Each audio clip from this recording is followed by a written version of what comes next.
Ever opened Google Sheets and thought, what on earth is a row, a column, and a cell? Don't worry. Once you get this, sheets will start making sense immediately. Think of it like this. Rows run from left to right, numbered 1, 2, 3 down the side.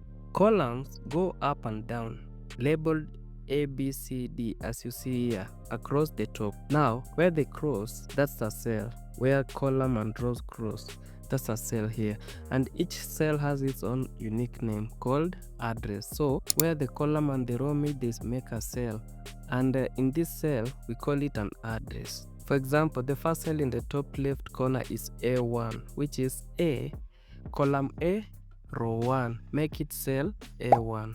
That means column A, row 1. You move right, that's B1, which is column B, row 1 still. You move down here, you see now we are at column B, row 2. It's just like coordinates on a map. Letters first, numbers second. Here's a quick pro tip. Click on a column letter like B here, and it highlights the whole column at once. Same with the row. You click a row, it highlights the whole row at once. This is super handy when you want to format or remove data very fast.